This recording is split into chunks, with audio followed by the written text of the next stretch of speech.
তিতুমির কলেজকে স্বতন্ত্র বিশ্ববিদ্যালয় ঘোষণার দাবিতে ষষ্ঠ দিনের মতো চলছে শিক্ষার্থীদের আমরণ অনশন কর্মসূচি।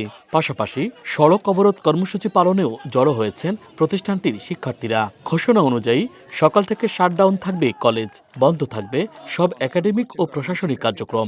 এছাড়া বেলা 11টা থেকে রাত 10টা পর্যন্ত আমতলী, মহাখালী এবং গুলশান লিংক রোড অবরোধের ঘোষণা দিয়েছে তারা।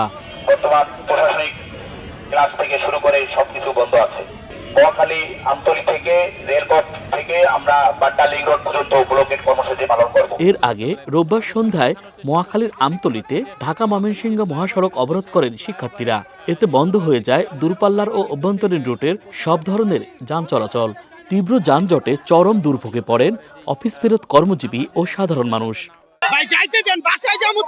এটা এক দুদিনের আন্দোলন না, এটা দীর্ঘ 28 বছরের আন্দোলন। 1997 থেকে 2024 সাল পর্যন্ত এই আন্দোলন চলমান রয়েছে। তো আমরা চাই আমরা তিতুমির বিশ্ববিদ্যালয় হোক। এরপর সন্ধ্যা 6টায় তিতুমির কলেজের সামনে থেকেও একটি বিক্ষোভ মিছিল নিয়ে মহাসড়ক অবরোধকারীদের সাথে যোগ দেন শিক্ষার্থীরা। পরে রাত 11টায় শিক্ষার্থীদের সংগঠন তিতুমির ঐক্যের পক্ষ থেকে সংবাদ সম্মেলনে বিভিন্ন কর্মসূচি ঘোষণা করা হয়। তারা জানান, আগে আমাদের আন্দোলন শিথিল করা হলেও এবার তা করা হবে না। এ সময় অনশনরত শিক্ষার্থীদের পক্ষ থেকেও তিতুমির কলেজকে রাষ্ট্রীয় স্বীকৃতি দিয়ে বিশ্ববিদ্যালয় করা, শিক্ষা উপদেষ্টার বক্তব্য প্রত্যাহার এবং আইন উপদেষ্টার ক্ষমা প্রার্থনা সহ 3 দফা দাবি তুলে ধরা হয়।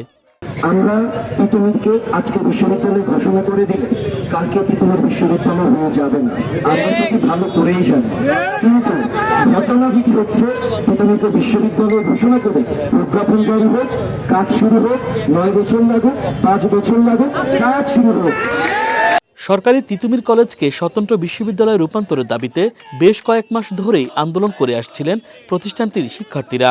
এই সময় মিছিল, সড়ক, রেলপথ অবরোধ, স্মারকলিপি প্রদান, ক্লাস বর্জন সহ বিভিন্ন কর্মসূচি পালন করেছে তারা। আন্দোলনের প্রেক্ষিতে সম্ভাব্যতা যাচাই বাছাই করতে শিক্ষা মন্ত্রণালয়ের পক্ষ থেকে একটি বিশেষ কমিটিও গঠন করা হয়। তবে সম্প্রতি এ বিষয়ে ইতিবাচক কোনো সাড়া না পেয়ে গেল বুধবার বিকেল থেকেই দাবি আদায়ে আমরণ অনশন সহ বিভিন্ন কর্মসূচি পালনের সিদ্ধান্ত নেন তিতুমির কলেজের শিক্ষার্থীরা। Dhaka express desk report.